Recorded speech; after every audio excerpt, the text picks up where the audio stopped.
guys, what is up? It's your girl Grace Torie, and I am back with a whole new podcast episode. In today's podcast episode, we are talking about the law of attraction as well as having an abundance mindset and some of the scientific research behind it. Now, I'm not going to go into everything because there are a ton of different philosophers as well as sociologists, psychologists, all dedicated to the law of attraction. So in terms of their work and things that they have said, it was all pretty repetitive. They all agree on kind of the same thing. So I didn't want to just say the same thing over and over again. So I am gonna have links to all of everything that I talk about for you to reference if you want to do more reading or dive into it a little bit more. But I did come up with a little Word document that has all of the things I'm going to talk about today, and I'm really excited to dive into it. I personally love the law of attraction. It's something that I use and have been working on for a while now. However, I am very scientifically minded. I'm very logical for the most part, so sometimes it's hard for me to not doubt and get to get into a doubtful mindset of, oh, is it gonna happen? And if you know the law of attraction, you know that you're not supposed to do that. So doing this research actually helped me quite a bit with my manifestations and working on just being firm in my belief. But I'll dive into that. I'll dive into what the law of attraction and what an abundance mindset even is for like beginners. So I'll talk about everything, explain everything. I'm getting a little bit ahead of myself right now, so no worries. But before I jump into that, of course, I have to do a quick little 10-second life update as usual. So basically, nothing really going on. Josh is working on his car today. I'll probably help him in a little bit. I'm still working on setting up my office. That's what I've really been up to. If you follow me on Instagram, you know that I started working on the bookshelf a little bit. Hit a little snag there because we had a fish tank that we were gonna put fish in, lost the tank, and we don't even know if it fits where we want it to on our bookshelf. So lots going on there, but still moving. I don't have any updates on my little project I was working on, and I told you guys I would let you know as soon as I knew something. So nothing there yet, but yeah, I think that's pretty much it. I am super excited for this video, so why not just jump on into it, right? So I'm going to talk about abundance mindset first because I feel like it's a little bit easier to wrap your head around and kind of ease you into the law of attraction because it is a part of the law of attraction. And then once we kind of talk about the science behind it and break it down, we'll move into the law of attraction. So what is an abundance mindset? Well, Forbes has a definition. So there are two different mindsets that you can have. There is a scarcity mindset, which is what people typically have, and there is an abundance mindset, which is what you should have. Not that I'm telling you what to do, but like, you'll know what I mean in a second. So according to Forbes, here's a little quote: a scarcity mentality refers to people seeing life as a finite pie. So like there's a pie, and if one person takes a big piece, then that leaves less for everyone else. So an abundance mindset refers to the paradigm that there's plenty out there for everybody. So if you have a scarcity mindset, you are the type of person who says, oh my gosh, someone else got a new job and you're jealous and things like that. But if you have an abundance mindset, you look at someone getting a new job and saying, oh my gosh, I can't wait for that to happen to me too. Or not even inserting yourself into it at all and saying, oh my gosh, I'm so excited for them, and genuinely being happy for them because you understand that there is an abundant amount of things in the universe for us. So there's enough to go around basically. Like, you're gonna get your job in your time and it all is okay, basically. They talked about this a little bit on What We Said, and I was kind of shook because it was like on my list to talk about for this week. So I'm glad that they kind of broke the ice a little bit if you listen to them as well. But we're diving in even more, baby. A big way to kind of think of this is you can either think about what you have or what you don't have, or you can either think negative or positive. So when you have an abundance mindset, you are choosing to focus on what you do have instead of what you don't. So going back to the job example, if you are wanting a new job and you are thinking about how you're going to approach it, if you had a scarcity mindset, you would think, oh my gosh, there's just not enough good jobs out there, I'm never going to find one. But if you have an abundance mindset, you think, man, I have all these amazing qualities, I have an abundant amount of experience, there is a job out there for me and I'm gonna find it.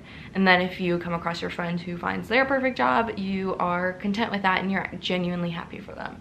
So it's basically being grateful for what you have, as well as understanding that there are more things to come, and there's an infinite amount of things that you can have. Like, there's enough to go around. There's no need to rush. It's not like it's gonna go away. It's always gonna be there for you. Not that you shouldn't have goals or anything, but, you know, kind of ease that anxiety. It's there for you. You just have to reach out and grab it. So there was the scarcity mindset case, and basically what it showed was that it altered decision making.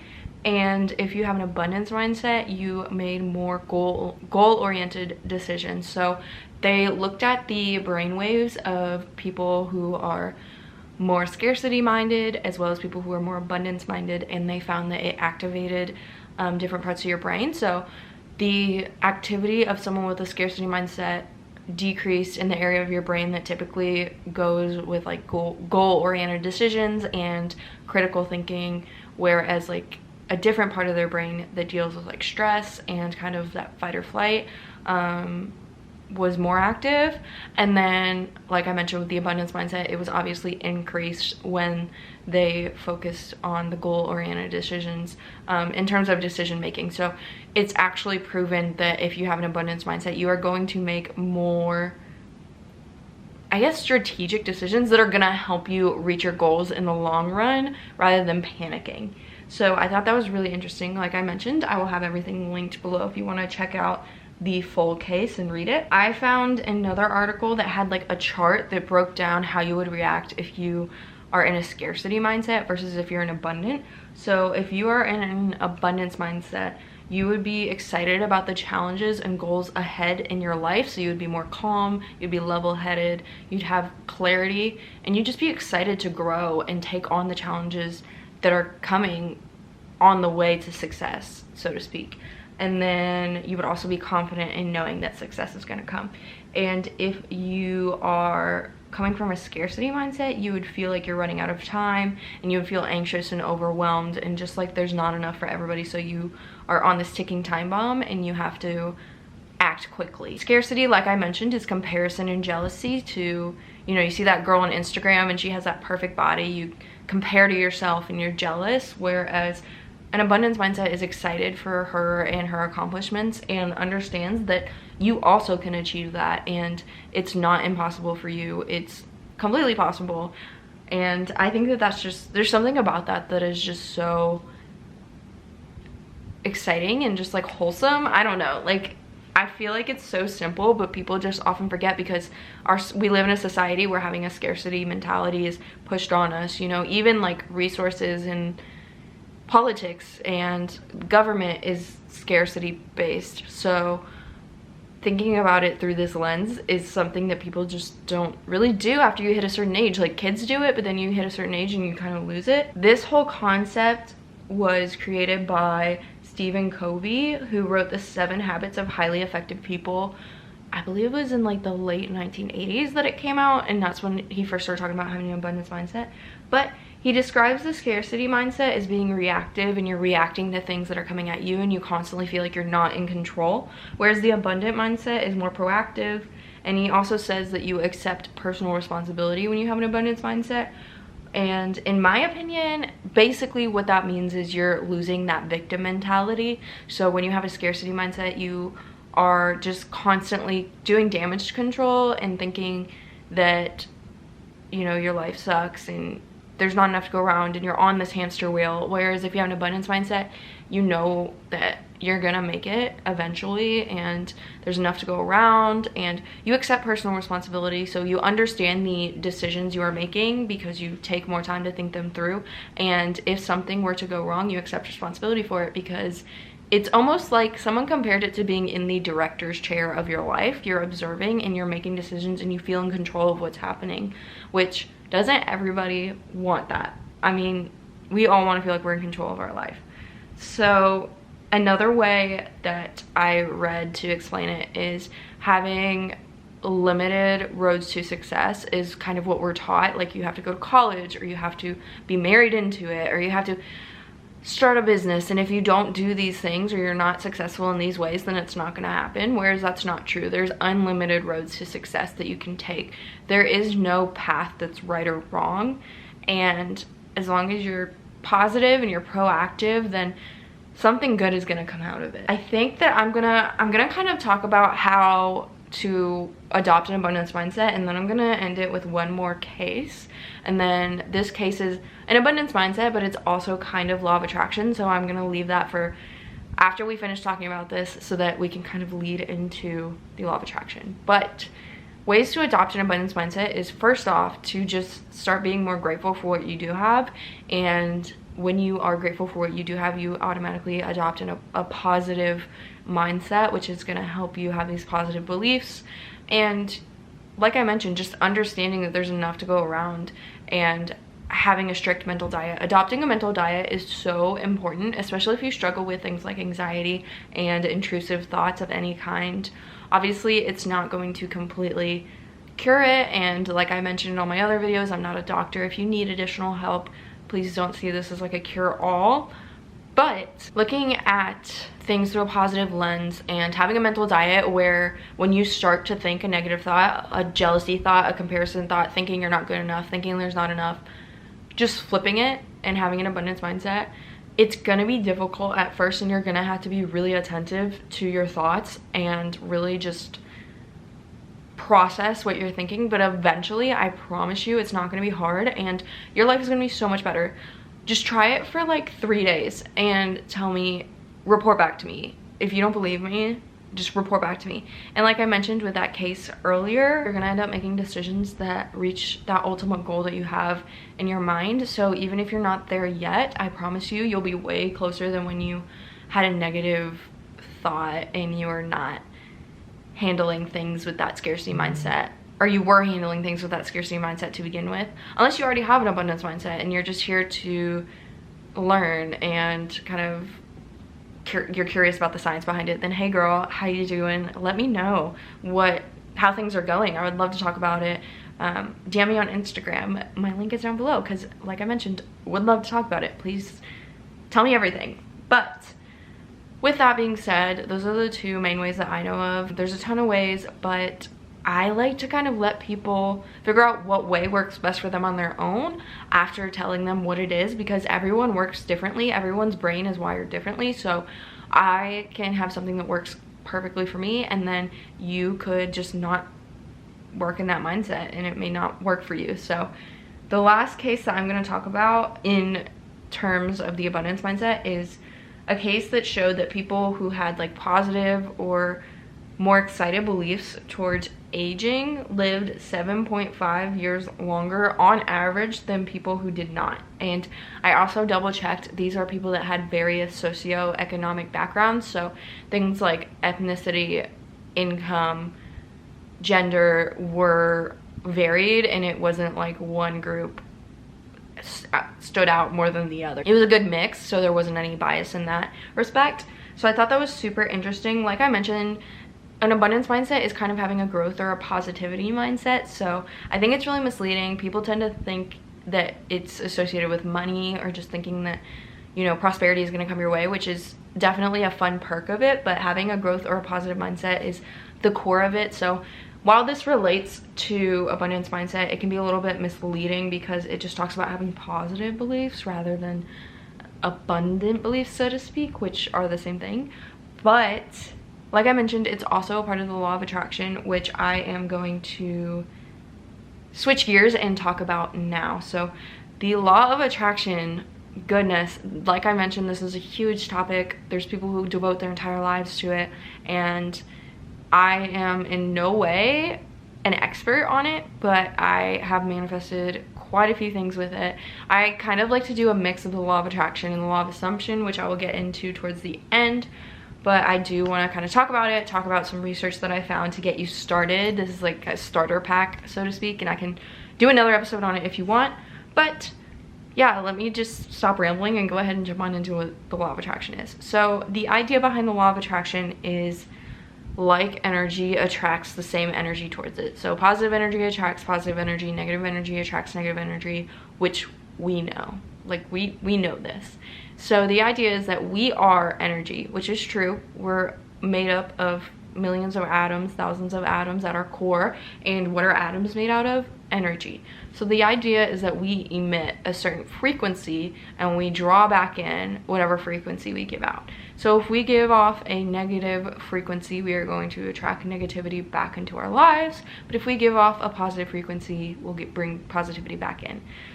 In addition, there is a belief that if you are on the frequency of something that you want, so for example, if you want a new car and you are on the same frequency as someone who has that new car, then you are going to attract that new car into your life. So that is the manifestation part of law of attraction. But the idea is that regardless of if you're manifesting something specific, regardless of if you are aware of the law of attraction, it is always working. We are always manifesting. So this kind of, it's super interesting to me because like an example of this that I think of is, you know how when you are thinking about somebody and then they text you and it's like, oh my gosh, how did they know? It's because you were emitting a frequency to them that you were thinking about them and your times together, and then they were kind of mirroring it back and it made them think of you because of that frequency.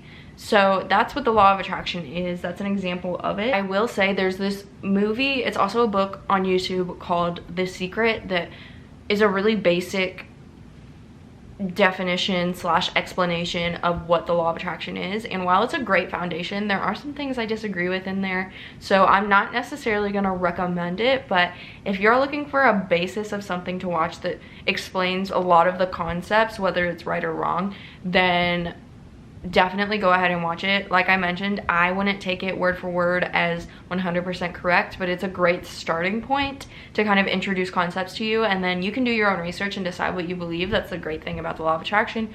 Some things are heavily debated, but at the end of the day, you can decide what you do or don't believe. It's science. It's not like it's a religion. But yeah, there's some things about like the process of how to manifest certain things that are a little bit more gray that I personally don't agree with that they were saying, or things that haven't worked for me, because like I mentioned, it's really personal to you and how you manifest and what works best for you. So I'll give some examples of how to manifest, but some things I said were like, this way does work, this way doesn't work, you have to do it this way, and I didn't agree with that concept. But in terms of like the basics of it, for the most part, I would say it's pretty good. So just type in The Secret on YouTube. It's free with ads if that's something you're interested in. Another example of the law of attraction is prayer. So no matter what religion you're in, most religions pray to their God. So I found a Forbes article that talks about prayer within the law of attraction. I'm just gonna read the quote to you because I thought it was really interesting. It's another case study, but it says, in one study, women who had been prayed for had nearly twice the rate of pregnancy as those who were not prayed for. Another study conducted on 22 bush babies states that the animals who were prayed for had a greater improvement in wound size versus those who weren't prayed for. So praying is a little bit more open-ended than most people who believe in the law of attraction, because most of the time they just say, okay, I want this, whereas when you're praying you say, hey God, I would really appreciate it if you gave this to me, and you're kind of giving your power to God, so to speak, like, hey, I'm putting this in your hands. Whereas with law of attraction, most of the time people are a little bit more, I want it, I got it, it's mine. But prayer is still a form of manifestation. So as you can see, people who prayed for these animals as well as these babies found that it made a huge difference. So the first thing you need to do when you are doing the law of attraction, similar to having an abundance mindset, you need to be grateful with what you have now. Before you are trying to attract something specific, you need to start with a foundation of gratitude. And when you are grateful for things, you bring in more things to be grateful for. So great starting point. I have a gratitude journal. I like to write 3 things I'm grateful for that I already have and 3 things I'm grateful for that I'm manifesting. Sometimes I shake it up and do something different, but for the most part, that's how I started when I first got into the law of attraction, and that worked really well for me. I also will write things I'm grateful for in like a story format, like this is how my day went today, I'm so grateful this happened, but then I'll add things in that I would have happened if I already had the thing that I'm manifesting. So say I had a new car. I really want a certain car, so I'm manifesting that right now, and I personally don't share the things I'm manifesting until they're here, so I'm not going to say what kind of car or anything, but I think I've mentioned it before because I'm obsessed with it, so you might know. Basically, I would say, yeah, I drove my, and then I'd say the model of the car to here, and then I bought this because I have this much money in my bank account. I was so excited and grateful when that came in, and then I took the dogs to the dog park, and then I'd say things that actually happened in the day. So I would just fit that in there and make it very natural, because what you're doing is impressing it onto your subconscious so that your subconscious believes without a shadow of a doubt that that happened. So however you can make your subconscious believe that it happened without a shadow of a doubt is what is going to make it come in the fastest, because it puts you on that same frequency. So after you are grateful, you need to find clarity in your mind. There doesn't really need to be any brain fog, in my opinion, because it's really hard to put yourself in a certain mindset and feel like you have it when you have all these other clutter in your mind. So you can manifest with brain fog, but I personally don't think that it's as easy. Once you understand what your goals or intentions are, what you're trying to manifest long term, and you think it's something that you really want to manifest, that's when you take action. So there are multiple ways that you can feel it real, so to speak, and bring it into action, ask the universe for it. So one way is to visualize, and that's when you just visualize your desired reality. Say that you want to manifest your crush into your life. How you would visualize that is you would visualize both of you going on a date together, and make it as natural as possible, make it as real. Don't try and make yourself use language that you don't use in day-to-day life. You want your mind to feel like it's just another day, and your mind actually doesn't know the difference between a visualization and reality. They talked about this in The Secret, but they did a study on Olympic athletes where they had them visualize their race, and they found that the same muscle sensors like powered off as they did when they were actually doing the race. So your brain doesn't know the difference between visualization and real life. So if you're a visual person, visualization may be the best way to manifest for you. Another way is to affirm, which is when you say what you want to have in manifest. What you want to manifest is if you already have it. So say that you want to feel beautiful and you want to feel, confident. Say, I'm beautiful and confident. I'm so grateful I'm beautiful and confident. I'm so grateful that I'm the most beautiful woman on earth. Whatever you want to say, you just affirm it over and over again. I would say it happens faster if you affirm with some authority, words are hard, and almost command it and say, I am beautiful. I know I'm beautiful. No one can tell me I'm not beautiful. Everyone thinks I'm beautiful. Like, if you're just like, yeah, I think I'm beautiful, like, obviously you're not affirming very strongly. And I mean, it's not that your subconscious is sitting here judging. Like, your subconscious believes whatever you tell it, but you need to say it with some conviction, girl. Like, you need to be a little bit more confident in what you're saying. So another example is scripting. So there's a couple ways. The one way is to write out your affirmations. So say, write out I am beautiful. There's the 3-6-9 method where you write it 3 times in the morning, 6 times in the afternoon, 9 times at night. You can just write it out whenever you feel like it. There's also scripting where you write out the scene that you would be visualizing. So you write out a scene on a piece of paper, and you can read it. You can rewrite it as much as you want, but that helps for some people as well. Some people draw a picture of what their perfect manifestation is. It's really just catered to you and what is gonna make you feel it real the most.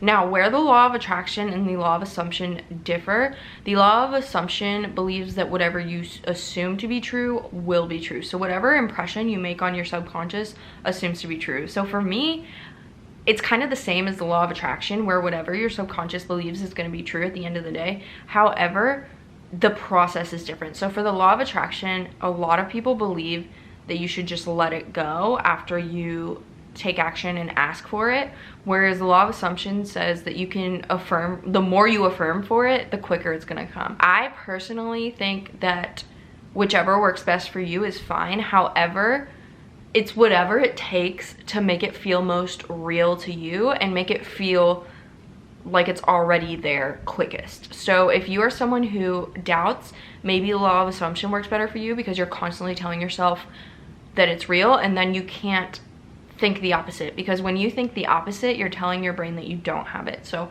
you cannot be sitting here saying, I'm not beautiful, I'm ugly, if you're affirming that you're beautiful. Like, you need the dominant thought to be that you're beautiful. So if you are someone who does better when you let it go and just don't think about it after that, and it's up to the universe, I trust the universe, I trust God, whatever you believe in, because like I mentioned, this is a science, it's not a religion. You can still believe in God, you can still believe in whatever you identify as. Yeah, if that's easier for you to say, all right, it's in God's hands, and then you affirm it, like when you think about it, like, yeah, I am beautiful, that's great. If you're someone who needs more assurance and you want to constantly affirm it, good for you. And this is just my personal opinion. Some people say the law of attraction is wrong, some people say the law of assumption is wrong, but I've just found it's whatever works best for you, whatever is gonna make you think that it is real and it's already called into your life without a shadow of a doubt. So getting rid of doubt, whatever is gonna help that.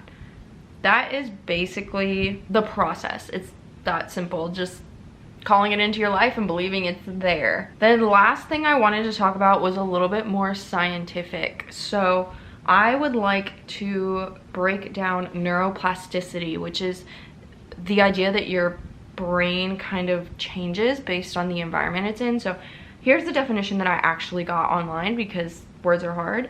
It says neuroplasticity is the brain's ability to change, adapt, and respond to a changing environment in order to accomplish tasks and goals more efficiently. So it's like when they regrow neurons and things like that inside of your brain to adapt to what is going on. So say that you're constantly thinking about positive thoughts, a big part of your brain is going to be strengthened and adapt to positive thinking so that you're able to do that.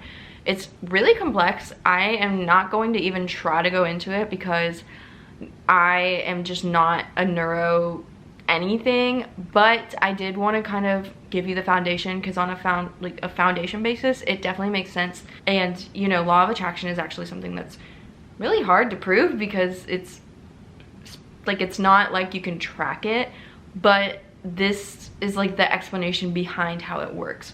So I will read this quote to you. It's kind of hefty, but I'm gonna read it to you so that I don't butcher it and you get what you need out of it, because I understand it and I could explain it to you, but like I said, I am not certified in any neuro brain way and I don't want to get the words mixed up. So what it says is the law of attraction is a concept that suggests you are attracting what you think about. When you're focusing on negative emotions like anger and anxiety, your brain will experience increased activity in the amygdala and stress response system, which is what we talked about with having a scarcity mindset. It says this means it'll be harder for your brain to process positive thoughts and feelings successfully. Neuroplasticity is the brain's capacity to change and reorganize itself through new learning and experiences. As we experience more and more, our brains become able to adapt at a faster rate.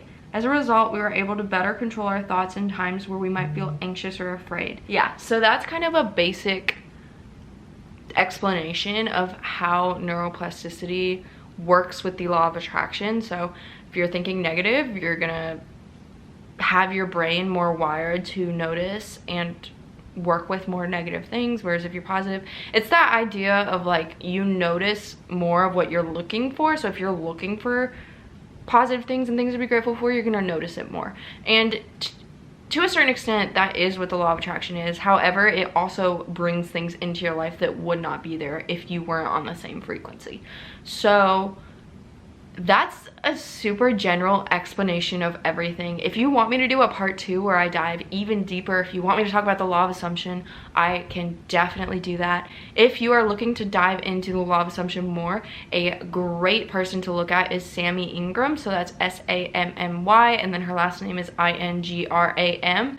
She is the best when it comes to law of assumption. I am in her Facebook group. I watch all of her YouTube videos. Okay, my camera just died, so I have to finish the video on my phone. So if the audio or the quality of the video is different, I'm sorry. I was trying so hard to get done on time, but I forgot to charge my camera again. I know, I suck.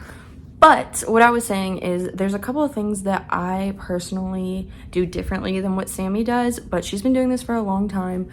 And like I mentioned, the law, I personally think, is different based on everyone. So you're going to manifest differently than I'm going to manifest. So the things that I disagree with, it's not that they're wrong. It's just that I manifest differently. So they may work for you. That being said, if you are looking to dive into the law of assumption specifically more, let me know if you would want me to do another episode on it, or if you want to just watch Sammy, go for it. She's definitely more experienced than I am. Also, if you want me to talk about the law of attraction more or a specific part of the law of attraction, definitely let me know. Go ahead and join my community of That Girls. We are working to become our own version of whatever that girl means to us. So if you want to join us and join in on the fun, then go ahead and follow me on Instagram, TikTok, YouTube, Spotify, Apple Podcasts, whatever you are listening on, so that you can be notified of everything that's going on. Like I mentioned, I am doing a giveaway on the Instagram soon, and I'm so excited. I'm giving away so many goodies. I'm working on getting them together before I post them, but all is well, and that's going to be happening really soon. I think that's it.